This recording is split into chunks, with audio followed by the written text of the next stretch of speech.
Pero mientras que leemos el libro de Apocalipsis y vamos analizando lo que sucede, no nos olvidamos del tema principal, que es la revelación de Jesucristo.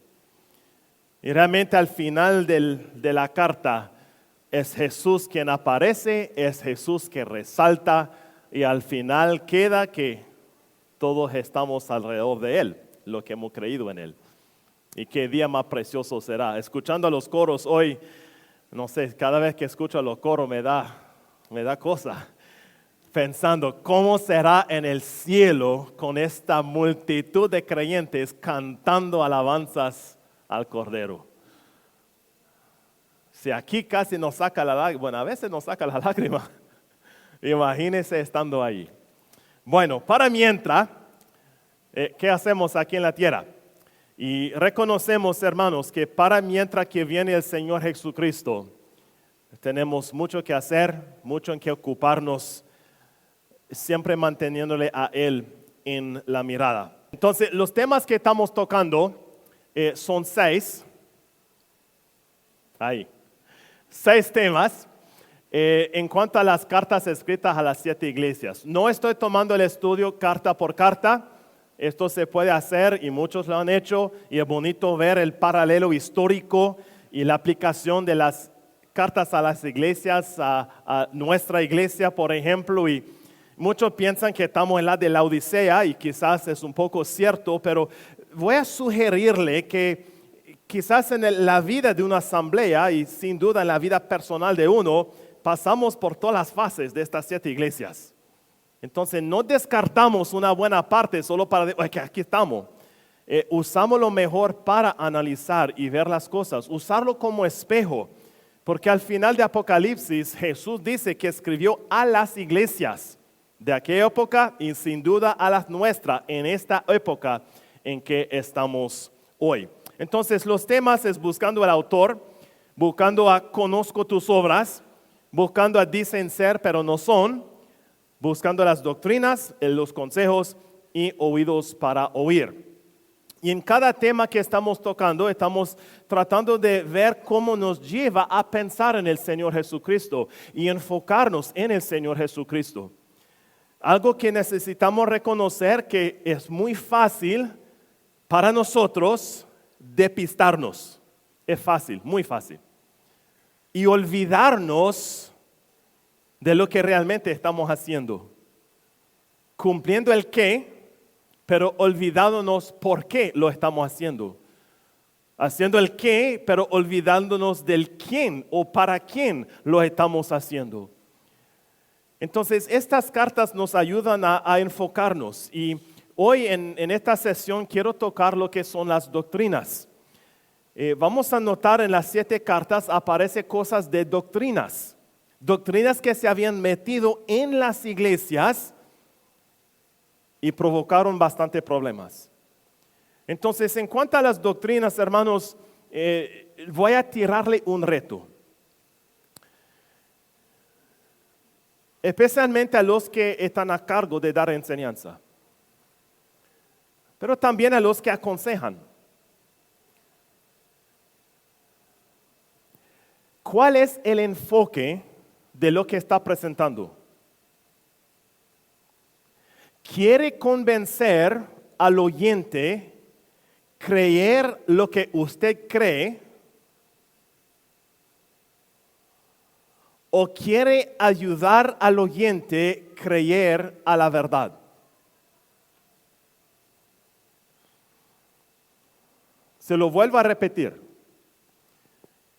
Como enseñador, ¿estás preocupado que el oyente cree lo que usted cree?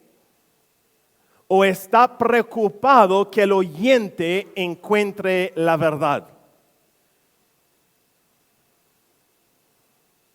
Y quizá va a decir, pero es la misma cosa. No, hermanos, no es la misma cosa. Hay una diferencia bien marcada que necesitamos entender y asegurarnos que nuestro enfoque es asegurar que el oyente jala hacia la verdad. y no a lo que nosotros creemos. Yo no tengo miedo de decirle a usted y a cualquiera que me oye, vaya a las Escrituras para confirmar que lo que le estoy diciendo es seguro. Hay unos que no les guste que los hermanos se van a las Escrituras para confirmar lo que hablan y más bien se molestan. Tengamos cuidado, hermanos, porque la meta es que todos llegamos al conocimiento de la verdad. Y una de las cosas que sucede es que empezamos a predicar o enseñar lo que son prácticas. Ahora, las prácticas en sí no son malas. Lo que son tradiciones no son malas. Pero cuando empiezan a tomar lugar encima de la verdad, encima de la doctrina, ahí sí tenemos problema. Desde muy temprano en mi vida como creyente enseñando la palabra de Dios, he tratado y con intención de no predicar práctica,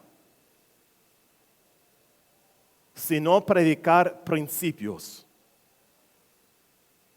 Y una de las razones por qué es que yo noté en mi juventud que unos que por un tiempo predicaron una cierta cosa, al pasar el tiempo y por cambio de circunstancias en sus vidas y en sus propias familias, tuvieron que cambiar lo que predicaban. Y no me pareció, y ni me parece. La verdad nunca cambia. Las prácticas pueden cambiar. Entonces, el reto que le estoy tirando a los hermanos que están a cargo de enseñar es que tengan ese cuidado de no enfocarse tanto en las prácticas, sino enfocarse en lo que son los principios y lo que es la doctrina. No nos equivoquemos, mantengámonos centrados. Entonces voy a iniciar con este versículo en 2 de Juan 1, porque Juan se preocupó por algo que estaba ocurriendo en su generación. Y dice, cualquiera que se extravía y no persevera en la doctrina de Cristo no tiene a Dios. Nota que no hablan términos flexibles o suaves. El que no persevera en la doctrina de Cristo no tiene a Dios.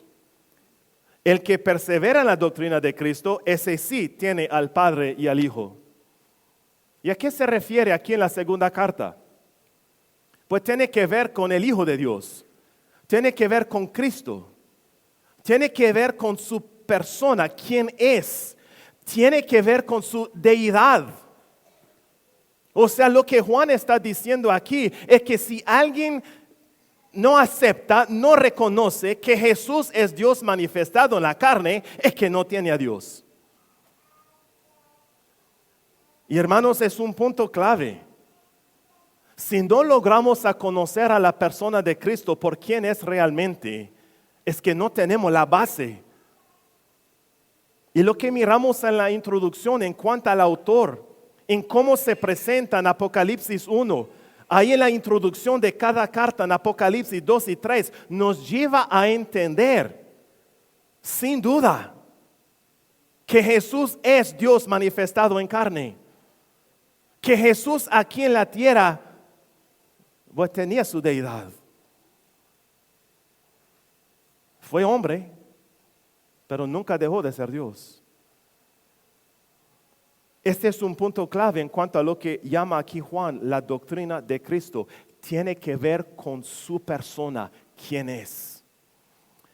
Vamos a seguir y otra vez leyendo como introducción estos versículos en Apocalipsis 1, donde se le dice a Juan, escribe en un libro lo que ves y envíalo a las 7 iglesias que están en Asia, a Éfeso, Esmirna, Pérgamo, Tiatira, Sardis, Filadelfia y Laodicea. Y para cuadrar otra vez la ubicación de estas iglesias, y qué interesante que empieza en Éfeso y da la vuelta hasta terminar en la Odisea en orden. ¿Es importante? ¿Es crítico? Bueno, no sé, pero a mí me gustan las cosas en orden. Y me hace pensar que Dios es un Dios de orden. ¿Es por casualidad que sale así? No creo. Empezó en un punto, dio la vuelta y terminó al otro. Algo interesante en qué pensar. Ahora, ¿qué es la doctrina? Y a veces nos confundamos en cuanto a la doctrina, lo que representa, lo que significa. La palabra doctrina en sí es didache en griego. Ahora, yo no soy experto en el griego, ni voy a pretender conocer el griego. Ni sé si lo pronuncié bien. Pero didache tiene un sentido de didáctico. Didáctico. Y cuando hablamos de doctrina son instrucciones, y es el hecho de dar las instrucciones, es en sí la materia de las instrucciones, y es lo que ha entrado, lo que ha sido enseñado. Pero lleve ese detalle en cuanto a algo práctico, una instrucción práctica para nuestras vidas. Entonces, pensando en la doctrina, voy a iniciar con un asunto en 1 Corintios 1. 1 Corintios 1, Pablo trata con un asunto en la iglesia en Corinto que provocó división y tenía que ver con la doctrina. Y vamos a notar dónde estaba el enfoque de los creyentes en Corinto y por qué provocó división. Pablo dice en 1 Corintios 1 del 11 al 13, porque he sido informado que hay entre vosotros contiendas, choques. Quiero decir que cada uno de vosotros dice, yo soy de Pablo, y yo de Apolos, y yo de Cefas, y yo de Cristo. Y dice, ¿acaso está dividido Cristo? O sea que a Pablo no le cuadra que dentro de esta iglesia existían estas distinciones. Que uno decía ser seguidor de uno y de otro y de otro y de otro. ¿Cómo es esto? Cuando leemos en los evangelios, hermanos, notamos que habla de unidad en la persona de Cristo. O sea que la división no debe de existir. Los choques y los pleitos no deben de existir. Y Pablo en capítulo 1 lo menciona. En el capítulo 1 encontramos una mirada bien centrada en la persona de Cristo. Ahora, ¿por qué entran divisiones? ¿Y por qué uno jala por uno y por otro? Y hasta llegamos a tener nuestros predicadores favoritos. Nuestros comentarios favoritos. Y cualquier cosa que no cuadra, ya lo descartamos todo.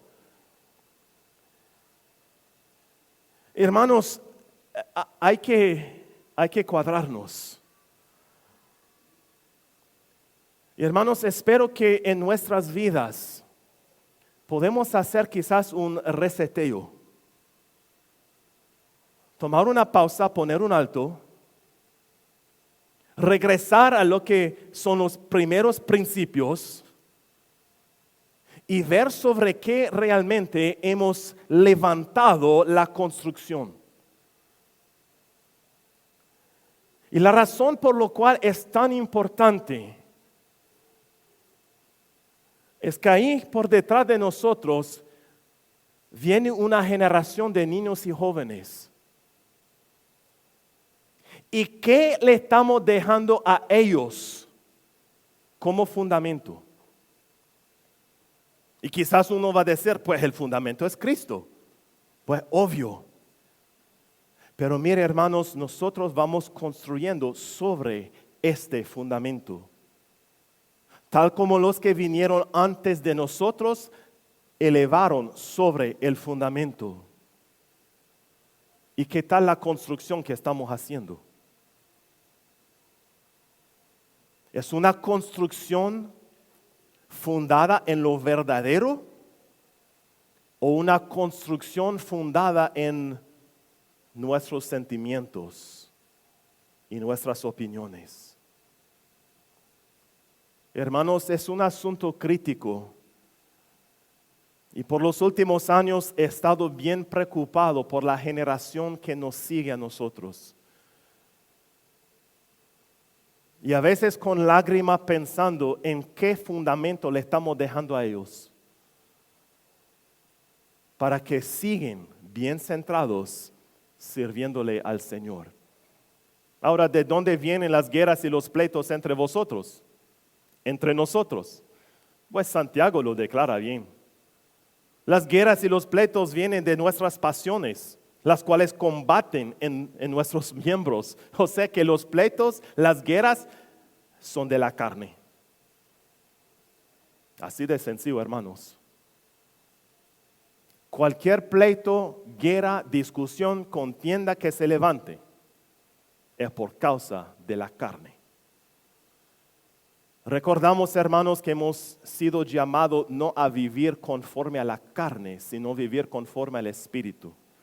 Y si leen Gálatas capítulo 5, va a notar lo que son las obras de la carne. Y va a notar en medio de todo esto un montón de palabras que tienen que ver con la pelea.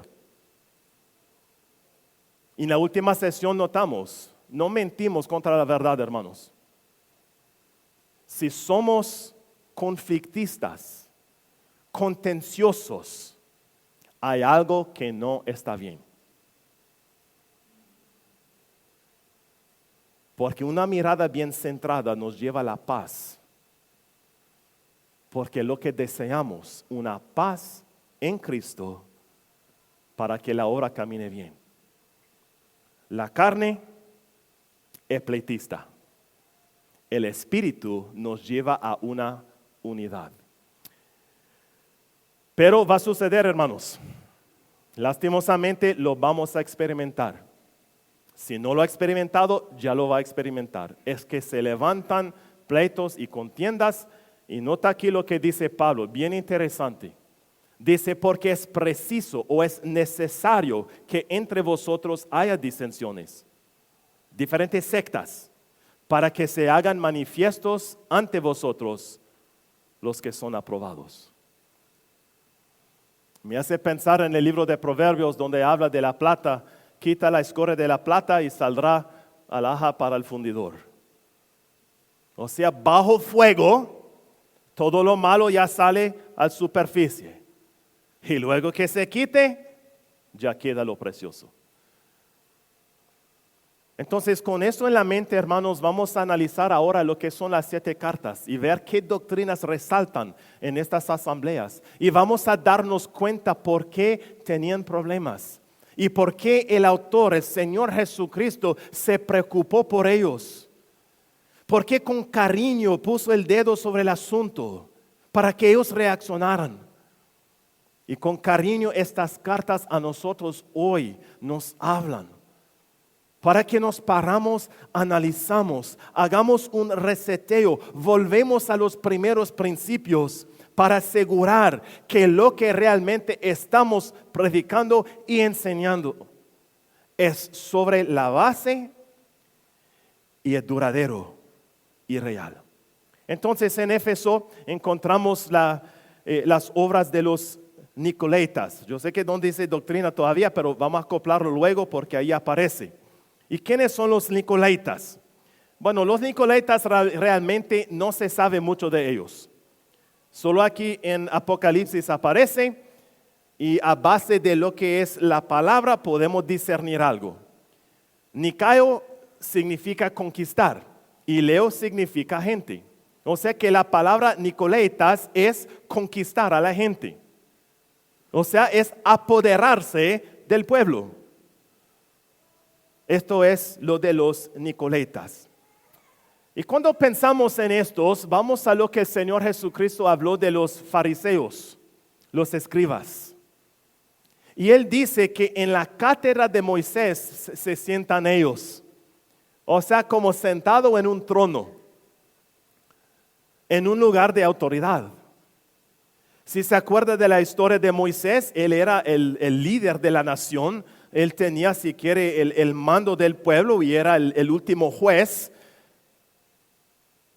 Y los fariseos y los saduceos asumieron esta posición. Ahora, interesante que Moisés conoció a Dios cara a cara, o sea, tenía una relación bien íntima con Dios. Los fariseos y saduceos, no. Pero aún así asumieron la posición de Moisés. Y Jesús advierte contra ellos y dice, no hagáis conforme a sus obras, porque dicen y no hacen. Ahora Jesús no criticó aquí lo que era la enseñanza de ellos. Quizás hablaban bien y decían bien la cosa, pero su vida, su actuar no lo reflejaba. ¿Por qué? Porque se habían apoderado del pueblo y sentado en el tronito, ahí andaban mandando a todos los demás, señalando a todos los demás, sin mirarse a sí mismo. Y ellos pusieron cargas sobre el pueblo que ellos mismos no tenían que hacer, ni querían hacer, ni levantaban un dedo. Hermanos, apoderarse del pueblo de Dios es crítico. Y hablando en términos prácticos para nosotros, los que son ancianos en las iglesias no se apoderan del pueblo. No andan sentados ahí en su tronito, mandando a los hermanos, exigiendo cosas de los hermanos que ellos mismos no están haciendo ni quieren hacer. Esta es la doctrina de los nicolaitas. El conquistar el pueblo con una vara de hierro que realmente no le pertenece. En Mateo capítulo 16 encontramos también la advertencia en contra de la levadura de los fariseos y de los saduceos. Y aquí sí se habla de la doctrina de los fariseos y de los saduceos. Porque aunque por una parte hablaban bien, por otra parte introducieron un montón de cosas que no tenían que ver. Y Jesús advierte contra la doctrina, y aquí lo llamo la doctrina de hipocresía. Y notamos en la otra sesión como Jesús les acusa a ellos de ser hipócritas. Hablando una cosa y haciendo otra cosa. Exigiendo una cosa para lo demás, pero para sí dejándolo pasar. Hermanos, es una doctrina de hipocresía, la doctrina de los fariseos y saduceos. Vamos a Esmirna. Y encontramos aquí lo que es la sinagoga de Satanás, y voy a llamarlo entre comillas la doctrina de Satanás. Y la sinagoga de Satanás se refiere a un conjunto de personas, una reunión o un lugar donde se reúnen. Ya conocemos la sinagoga de los judíos, ¿verdad? Donde cada sábado se reunían para escuchar la ley. Y aquí encontramos algo extraño realmente. La sinagoga de Satanás. Y Satanás es conocido, y si busca la definición de su título, de su nombre, encontramos lo de adversario y también encontramos que él es el acusador. Entonces, ¿cuál es la doctrina de Satanás? En términos un poco sencillos, es ser adversario a la verdad y ser acusador de los hermanos. Hermanos, tengamos ese cuidado de andar acusando. Satanás es el acusador de los santos. Y si nosotros empezamos a acusarnos el uno al otro, ¿la obra de quién estamos haciendo? ¿Se fija cuán fácilmente se pueden meter cosas entre nosotros que no pertenecen por falta de entendimiento y de conocimiento? Hermanos, estamos para exhortarnos el uno al otro, no acusarnos el uno al otro. Encontramos en 2 de Corintios 2 las maquinaciones de Satanás. Que él no descansa. Y si él mira una entrada, ahí se va a meter para alborotar. Que sea en la familia, que sea en la asamblea. Si él mira una entrada, ahí se mete. Es como los motociclistas, ¿verdad? Ya cuando anda en la calle y uno ahí va tranquilo en su carril y de repente ¡bum!, se mete una moto. Qué peligroso. Si anda en moto, tenga cuidado, por favor. Y sigue la ley de tránsito. Pero Satanás así es. Se mete por donde quiere. Una apertura, pero ahí se mete. Y es experto en hacerlo. Y se disfraza como ángel de luz. Para que cuando se mete, aparenta ser cosa bonita. Y desde el inicio, Él se ha presentado como el soberano. Y este hilo corre. 2 Tesalonicenses 2, lo encontramos de nuevo, hasta Apocalipsis, lo encontramos, donde Él se quiere hacer pasar por Dios. Es experto en presentarse como luz. Encontramos Satanás que trabaja con gran poder y señales, prodigios mentirosos. En Apocalipsis igual, el cual engaña al mundo entero. Y hermanos, aquí una pausa. ¿Se acuerda que cuando vino Jesucristo, que Él hizo señales, milagros, prodigios? Y con esto Juan nos dice que confirma quién era realmente. Para que creáis, ¿verdad? Para que creáis que Él es el Cristo, el Hijo de Dios. Y para que creyendo tengas vida en su nombre. ¿Qué hace Satanás? Es un imitador, un impostor. Y viene haciendo, si quiere, entre comillas, lo mismo que Jesús. ¿Con qué fin? Con el fin de suplantar a Jesús y quedarse Él de pie. Y qué curioso que cuando vino Cristo haciendo todo esto, no lo recibieron. Pero cuando viene el engañador con todo esto, lo van a abrazar y lo van a seguir. Nota la astucia del enemigo. Doctrina de demonios aparece en 1 Corintios capítulo 4. Y los que apostatarán de la fe, escuchando a espíritus engañadores y a doctrinas de demonios, por la hipocresía de mentirosos que, teniendo cauterizada la conciencia. ¿Por qué nos dejamos ser jalados, hermanos, por falsa doctrina? Considerando que los que la promuevan tienen una conciencia cauterizada. O sea, una conciencia que no responde. Una conciencia que aunque se le presentamos la palabra de Dios, la verdad, aunque señalamos a Cristo, no le vale. ¿Por qué es que unos deslizan al engaño y a la doctrina de demonios? Hermanos, somos todos responsables por lo que creemos. Y no podemos decir es que así habló fulano, así habló hermano o hermana fulana, así nos enseñaron. Hermanos, tomamos responsabilidad por nosotros mismos. Los que predican son responsables delante de Dios por lo que predican y enseñan.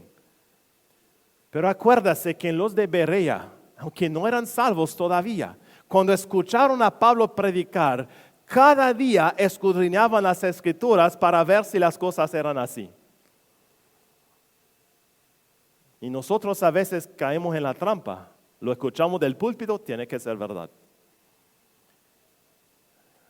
Cuando vivimos en el centro, ahí en Jinotepe, vino un señor a la puerta y golpeando y quería que yo le enseñara la Biblia. Pues le dije que tenemos los cultos regulares de la semana, que viniera a escuchar, pero insistía que quería que yo le enseñara la Biblia. Y él iba a otra iglesia y yo le pregunté si tenía una Biblia y dijo que sí.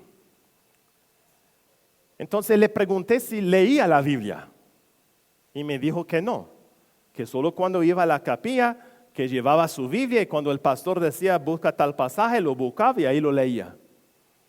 Entonces le hice la pregunta, ¿cómo sabe usted que lo que el pastor le está enseñando es la verdad si no lee la Biblia por su propia cuenta? ¿Sabe lo que me dijo? Es que es el pastor, ¿cómo va a mentir? Qué decepcionante. Pero hermanos, quizás nosotros andamos en ese rollo. Que solo porque lo que nos enseña la palabra de Dios lo dicen y ahí nos vamos. Y no hacemos el esfuerzo de investigar y leer la Biblia por nuestra propia cuenta para ver si las cosas realmente son así. Han sido retados en estos días de leer. Y leer pausadamente, leer con intención la palabra de Dios. Y le volvemos a tirar el reto. Hermanos, hermanas, si no está leyendo por su propia cuenta, se está haciendo mucho, mucho daño. Y después quizás se pregunta por qué se siente débil espiritualmente. ¿Por qué no tiene fuerza espiritual? Esta es la razón. Pero voy a todo el culto, está bien. Y no deja de ir al culto, es necesario. Es para nuestro bien, para nuestra protección. Pero a diario, por su propia cuenta, aparte un tiempo para leer y meditar en la palabra de Dios. Es para tu protección y para tu crecimiento. Vamos a Pérgamo, donde encontramos lo que es la doctrina de Balaam y también la doctrina de los Nicolaitas. Y la doctrina de Balaam hay bastante en la Biblia que aparece. En 2 de Pedro encontramos que él amó el premio de la maldad. Encontramos en Judas que se lanzaron por el lucro en el error de Balaam. En Nehemías encontramos que le dieron dinero a Balaam para que los maldijere. O sea, ¿a qué le interesaba Balaam? Era el dinero, era llenarse la bolsa. Regresamos a los Nicolaitas. Y aquí encontramos en 3 de Juan capítulo 1 versículo 9 uno que quizás es bien conocido por nombre, Diótrefes. Escrito a la iglesia, pero Diótrefes, el cual le gusta tener el primer lugar entre ellos, no nos recibe. Lo que definía a Diótrefes es tener el primer lugar. Hermanos, en una asamblea local, ningún hombre, ninguna mujer merece el primer lugar. Este le pertenece a Cristo. Un anciano no tiene primer lugar. Es un siervo del Señor a favor del pueblo. No nos equivoquemos. Buscando lo que ellos buscaron, que era autoridad como dictador sobre el pueblo. Ojo, en Hechos 20, Pablo menciona igual a los ancianos de Éfeso, de vosotros mismos, nota el peligro. Miramos lo de afuera, ahora los de adentro, se levantarán hombres que hablen cosas perversas para arrastrar tras sí a los discípulos. O sea, buscando seguidores. Nota en Juan 12 por qué se preocuparon tanto los fariseos. Porque miraban que toda la gente iba tras Jesús. Más bien se hubieran regocijado que querían seguir la verdad, quién es Jesús. Pero se molestaron porque estaban perdiendo todos sus seguidores. Y nota aquí cuando dice cosas perversas, muchas veces nosotros nos vamos inmediatamente a lo inmoral. Está incluido, hermanos, pero no es el todo de lo que significa perverso en las Escrituras. Es distorsionado. O sea, no ver las cosas bien. No pensar las cosas bien, no ver las cosas a la luz de la verdad tal como es. Y lo hacen con disimulo para tener a sus seguidores. Vamos a Tiatira, porque miro que el reloj va corriendo rapidito. Aquí encontramos a Jezabel otra vez, la doctrina de Jezabel, la que se dice profetiza. Y nota bien la influencia de ella sobre su esposo, quien era rey en Israel. Dice que Acab se vendió para hacer lo malo por su mujer que lo incitaba. Hermanos y hermanas, tengamos ese cuidado de no dejarnos ser llevados por los que jalan a la maldad. Y hermanos, no seamos de aquellos que jalamos a la maldad. Buscamos ser pero un buen ejemplo para el bien, centrados en Cristo, jalando hacia Cristo, ninguna otra cosa. También encontramos en segunda de Pedro los que seducen con concupiscencias de la carne y ellos mismos son esclavos de la corrupción. Y en Judas se convierten en libertinaje. Y aquí sencillamente la doctrina de Jezabel es el desenfreno, es el libertinaje. Es hacer lo que uno quiere. No se preocupe, la gracia de Dios te va a cubrir. Hermanos, ¿qué dice Pablo? ¿Seguiremos en el pecado para que la gracia abunde? En ninguna manera. Y esa doctrina ahí jala, por ahí jala. Entonces vamos a Sardis. Aquí encontramos la doctrina de hombres que resalta. Tiene nombre que vives, pero estás muertos. O sea, por fuera todo parece bien, pero no hay sustancia. Nota en Mateo 15:9, este pueblo de labios me honra, mas su corazón está lejos de mí. En vano me honran, o sea, su adoración es vana. ¿Por qué? Porque están enseñando como doctrinas mandamientos de hombres.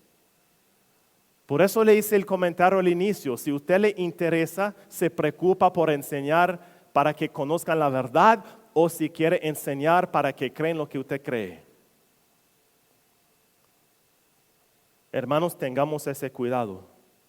Por eso también le resalté lo que era enseñar lo que son prácticas como que fuera doctrina, en vez de enseñar la doctrina tal como es. No nos confundamos.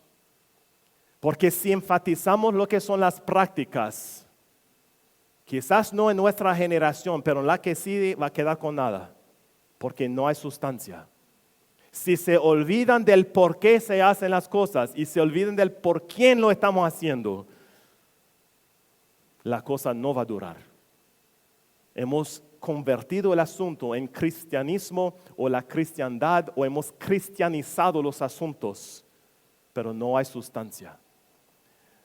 También en 2 Timoteo 3:5 dice que tendrán apariencia de piedad. Nota la fachada, apariencia de piedad, pero no hay eficacia en ella. O sea, se mira bien, pero no tiene nada. Es como un carro bonito, bien pintadito ahí, y cuando abre, no tiene motor. Se mira bonito, pero no sirve.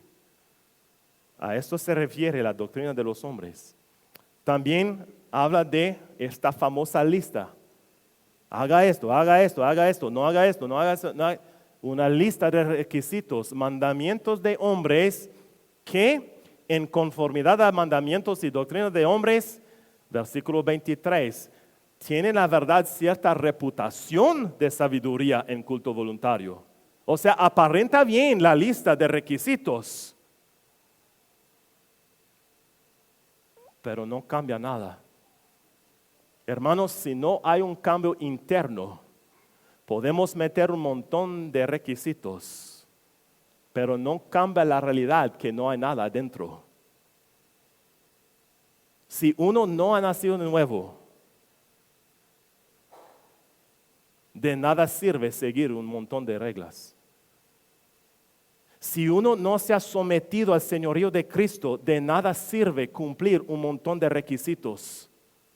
Es que no hay sustancia, no hay realidad, no hay por dentro lo que se necesita para efectuar cambios en la vida. Vamos a Hebreos 13.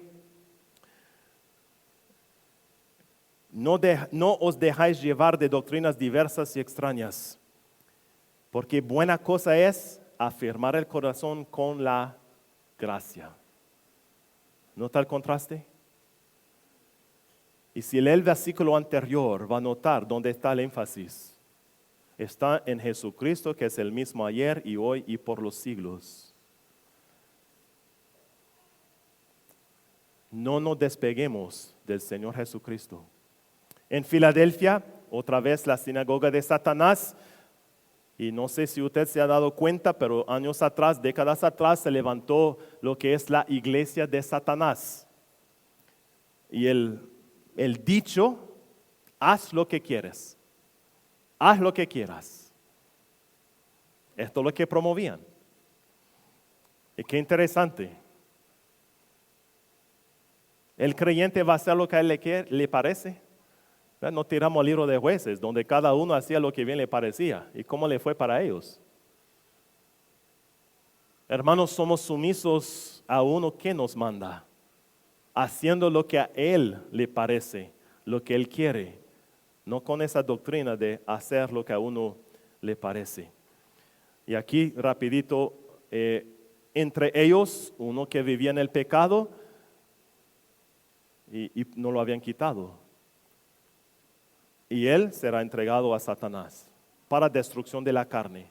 Así quiere vivir conforme a la doctrina de Satanás, que ahí se vaya, para que mira cómo sale la cosa.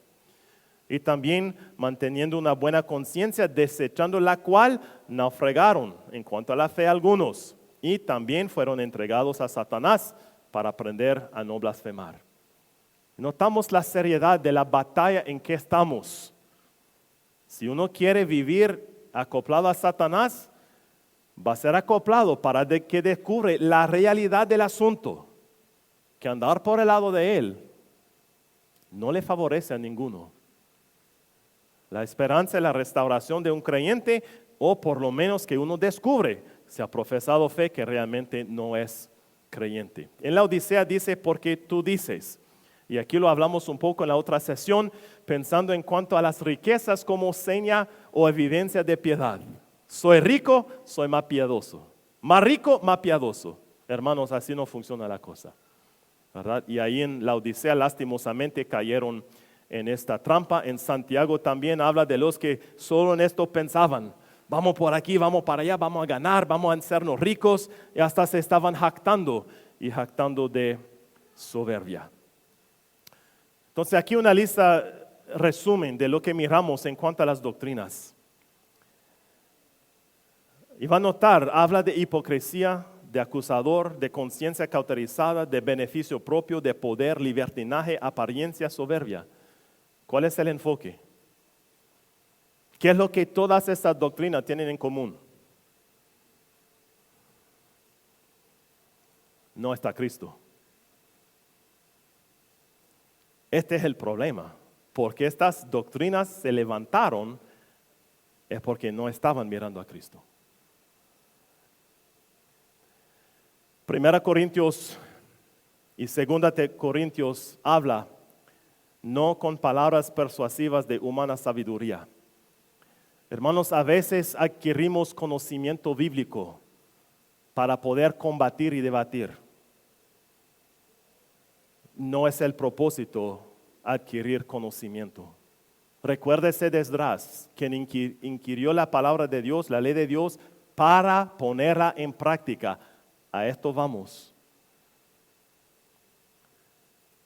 Manejar lo que es la doctrina a la punta de los dedos.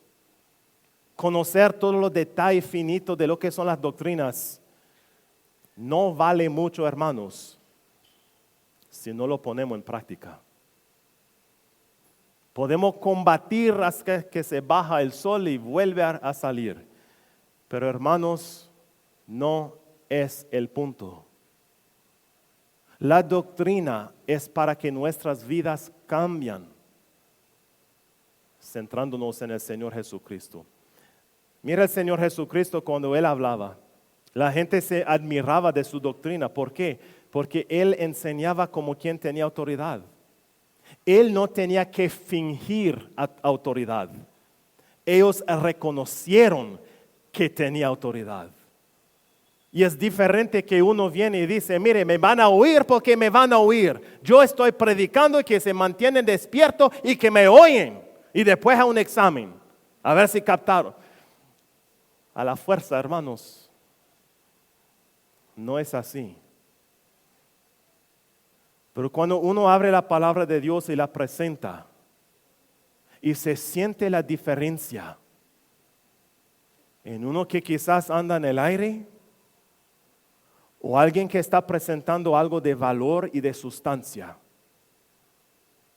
Hermanos que participan en la enseñanza y la prédica, tengan ese cuidado de no andar ahí llenando la media hora porque le toca predicar, pero anda como las nubes en el aire y nunca aterrizando. Asegúrese que el mensaje que lleva tiene algo de sustancia para el oyente. A veces he escuchado predicadores que se frustran de la audiencia y le digo, pues yo me frustro también escuchándole. Es que no dijiste nada. Hermanos, seamos cuidadosos con el privilegio que tenemos de bien presentar la palabra de Dios. Hechos capítulo 20 también todo el consejo de Dios. Y a veces agarramos como un perro que agarra un hueso, ¿verdad? Y no lo quiere saltar y ahí va con el hueso. Y nosotros agarramos un punto de la palabra de Dios y todo lo que hacemos, todo lo que estudiamos, todo lleva a este huesito, como que fuera el todo. Hermanos, tengamos ese cuidado. Regresando al dicho, no ver el bosque por el árbol que está allí. Y estamos mirando en Salmos, por ejemplo, mire, esto debe de abrir nuestro panorama de una manera magnífica.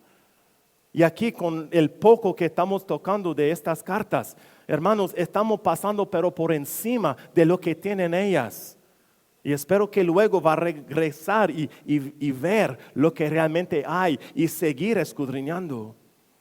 Santiago 3:1, voy terminando. Mire la advertencia que tenemos. Hay muchos que tienen un anhelo de enseñar la palabra de Dios, pero no reconocen lo solemne que es. Santiago dice, hermanos míos, no os hagáis maestros muchos de vosotros, sabiendo que recibiremos mayor condenación. Y a veces no pensamos en el peso de nuestras palabras. De lo que estamos hablando realmente trae consecuencias. Si está aconsejando igual en privado, tenga ese cuidado. Que el consejo que está dando va conforme a la verdad y no conforme a tus opiniones y tus sentimientos. Se va a meter a problemas. Y esto delante del Señor. Entonces las doctrinas, ¿a qué apunta? Es que apunta a Cristo. Y terminamos con esto en Hebreos 6:1. Por tanto, dejando ya los rudimentos de la doctrina de Cristo, vamos adelante a la perfección, no echando otra vez el fundamento y ahí salen 6 cosas. ¿Sabe usted cuál es la doctrina de Cristo? ¿Cuál es la base de la doctrina de Cristo? Me da un momentito a repasarlo rapidito. 6 cosas.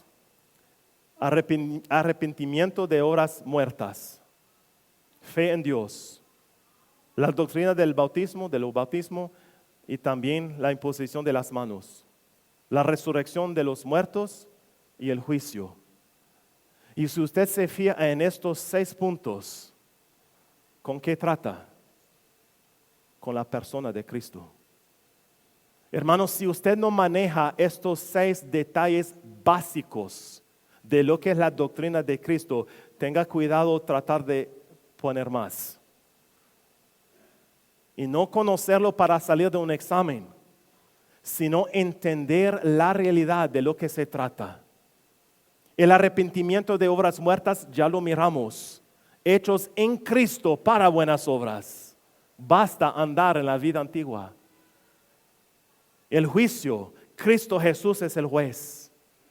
De bautismo es identificación con el Señor Jesucristo en su muerte y resurrección. La imposición de las manos tiene que ver con poner a alguien en una posición de liderazgo o de ministerio. Cuidado que no ponemos a alguien que no está capacitado, que no ha sido probado. Y a veces tiramos a la fuerza a alguien que no está listo y nos provoca problemas. La resurrección de los muertos, Cristo, el primogénito de los muertos. Y el juicio, ya me enredé, ¿verdad? Y ahí hablé del juicio primero. Para ahí llegamos. Yo creo que toqué los 6. Revíselo bien y va a notar. Es que todo habla de Cristo. Entonces, hermanos, en cuanto a la doctrina, si no estás centrado en Cristo, anda errado. Así de sencillo. Si lo que está enseñando y predicando no lleva a Cristo, pone un alto, haga un reseteo, vuelve a los primeros principios para encaminarse bien, mirando al Señor Jesucristo.